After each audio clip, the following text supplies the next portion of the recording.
A world-first interactive replica of Sydney's CBD, created with commercial gaming technology, has caught China's attention. The computer interface created at the University of New South Wales is providing a prototype for international urban planning and security. And it'll be the centrepiece of the upcoming Beijing Design Week. Claire Aird takes a look.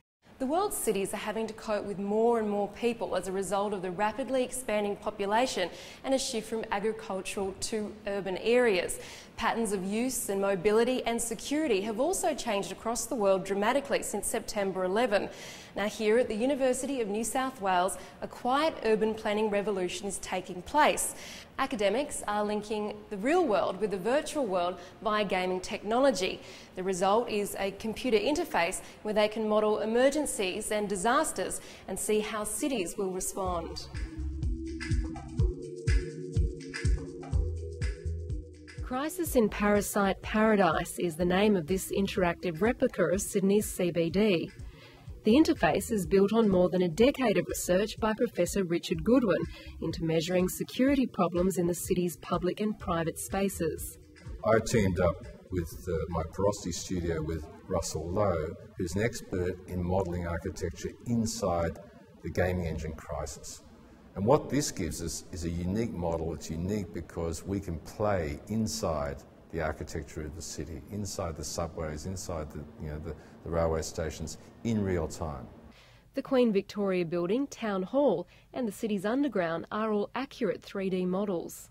What you should really think of it as is a human-computer interface. So it's got physical models, it's got virtual models, and the sensors that you can see wrapped all through it link the two of those things together. It's the first time anyone has attempted to map the movement of people in cities in such a sophisticated way. We're using a particular gaming technology from a German company.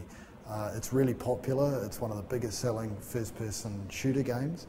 But what we do is we take out all of the material from the game, so the guns and the tanks and the strange sort of locations, and we take all of that out and we put our stuff back in there again. So we put the centre of Sydney, we put our own custom vehicles in there, which are normal vehicles, regular everyday cars, and we change the characters so that they're not, big and muscly, sort of violent-looking guys. They're just regular people. These sensor-controlled avatars act as residents reacting to emergency scenarios. Their responses are then closely monitored. We can create scenarios where a bomb goes off, we watch where people travel. We can then say, well, look, that's where they're going now, but if we add a parasitic new extension underground, another escape system, we can run the scenario again and people can escape a different way. Real information, accurate information, timely information, so information that's changing on a day-by-day basis. They can get access to all of these things and they can test out different options.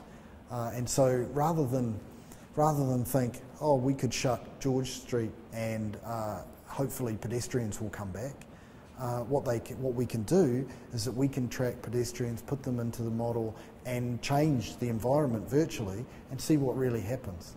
The interface can also be used to map changing weather patterns and to radically alter existing buildings for the future.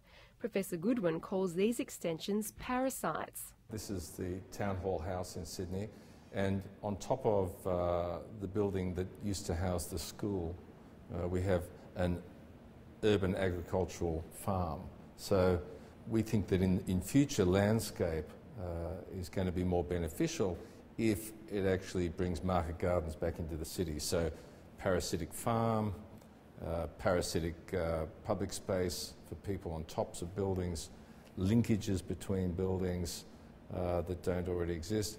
And these are not just fanciful, they're actually born of research into what people are doing within these buildings. So it's using space in a completely different way. It is, and it's sustainable design. Whilst this interface is a replica of Sydney, the technology can be used worldwide. It's already gained interest from China. It takes the best of what we've been doing in these disparate areas, and when it sort of came together, it kind of, excuse the pun, exploded into something quite significant. Crysis in Parasite Paradise will be the centrepiece of the Beijing Design Festival in September.